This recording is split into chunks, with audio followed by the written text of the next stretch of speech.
අපි එදිනෙදා Mac එකේ වැඩ කරගෙන යද්දී මේකේ තියෙන ෆයිල්ස් සමහරලාට අපිට එකපාර ගොඩක් රීනේම් කරන්න සිද්ධ වෙනවා. විශේෂයෙන්ම ෆොටෝග්‍රැෆි වගේ ෆීල්ඩ් වල ඉන්න අයට මේක ගොඩක් තියෙන ප්‍රශ්නයක් වෙන්න පුළුවන්. මොකද අපි එදිනෙදා ෂූට් වල ගන්න ෆොටෝස් ඒ අදාළ කන්ටෙන්ට් වලට ගැලපෙන විදිහටම ඒ අදාළ විදිහටම අපිට රීනේම් කරගන්න අවශ්‍ය වෙනවා. ඒ කියන්නේ විවිධ ලොකේෂන්ස් වල ගහපු ෆොටෝස් ඒ ලොකේෂන් එකට අදාළ නේම් එකකින් සේව් කරගන්න තිබුණා නම් එකපාර ගොඩක් පහසුයි මේ ෆීල්ඩ් එකේ ඉන්න කෙනෙකුට. එයාලට විතරක් නෙමේ තවත් වෙනත් ෆීල්ඩ්ස් ගොඩක ඉන්න අයට මේක ගොඩක් පහසුවක් වෙනවා අදාළ ෆොටෝ එකේ කන්ටෙන්ට් එක අනුව ෆයිල් එක නේම් කරගන්න තිබ්බනම්. ඉතින් මේ වගේ ගොඩාක් ෆොටෝස් එහෙම නැත්නම් වීඩියෝස් එකපාර රීනේම් කරන එක ඉතාමත්ම කාලේ නාස්ති වෙන වැඩක්. මේ වැඩේ කොහොමද අපි එකපාර AI සහයෝගයත් ඇතුව කරන්න කියලා අපි බලමු මේ වීඩියෝ එකෙන්.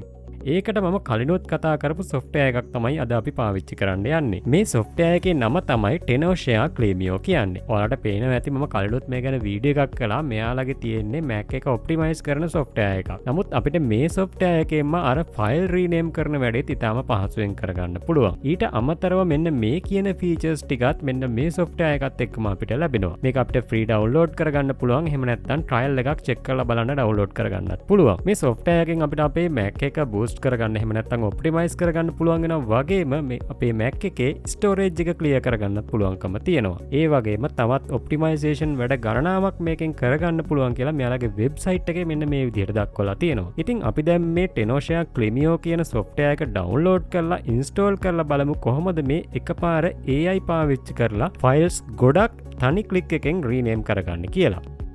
මෙන්න මේ විදිහට තමයි ඇප් එක ඕපන් කරගත්තාම බලා ගන්න තියෙන්නේ. මෙතනින් අපි AI ෆයිල් රීනේම් කියන කොටසට ගිහිල්ලා මේ විදිහට සාම්පල් ටිකක් දාලා බලමු normal ෆයිල් ටිකක්.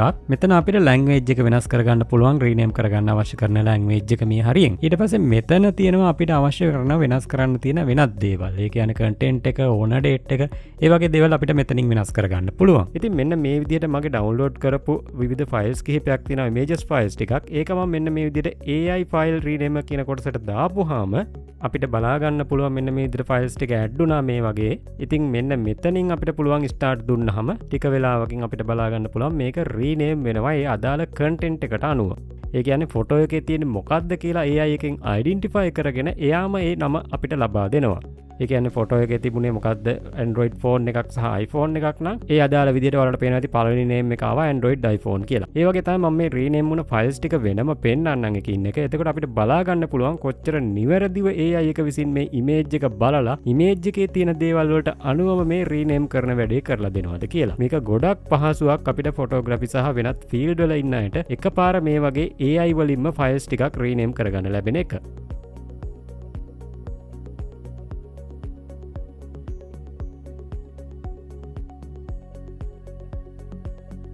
ඉතින් දැන් මේක රීනේම් වෙලා ඉවරයි. අපිට මේක කන්ෆර්ම් කරන්න තියෙන්නේ. මෙන්න මේ විදිහට පල්ලෙහෙන් අපිට කන්ෆර්ම් දුන්නාම මේක කන්ෆර්ම් වෙනවා.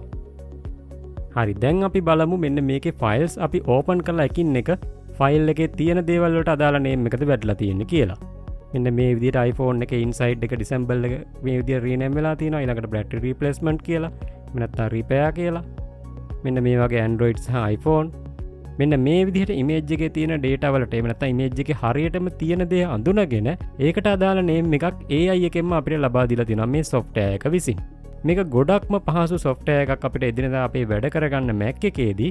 ඉතින් ඔයාලටත් මේ software එක free download කරගන්න පුළුවන්. මෙන්න මේ link එකට ගිහිලා description එකේ තියෙන අපිට පහසුවෙන්ම මෙන්න මේ වගේ මේකේ අමතර features ටිකත් පාවිච්චි කරන්න පුළුවන්. මේ multiple files rename කරන එක විතරක්ම නෙමෙයි මේකේ ප්‍රධාන අරමුණ වෙන්නේ.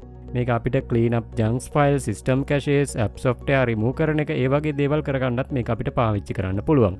Mac එකක් පාවිච්චි කරන කෙනෙකුට මේක පොඩි මුදලක් ගෙවලා ගත්තට කිසිම පාඩුවක් වෙන්නේ නැහැ. මේක try කරලා බලන්නත් පුළුවන්. කැමති නම් විතරයි මේක buy කරන්න ඕනේ. ඉතින් මේ පල්ලෙහා description එකේ තියෙන link එකෙන් ගිහිල්ලා ඔයාලට මේක try කරලා කොහොමද කියලා මේක හොඳයි නම් buy කරන්නත් පුළුවන්. ඉතින් description එකේ තියෙන link එකෙන් ගිහිල්ලා ඔයාලා check කරලා බලන්න ඔයාලට Mac එකක් තියෙනවා නම් මේ tool එක හොඳයිද කියලා. එහෙමනම් මේ වගේම තවත් වැදගත් වීඩියෝ එකකින් හමු වෙමු. එකතුලා ඉන්න Apple Think එක්ක.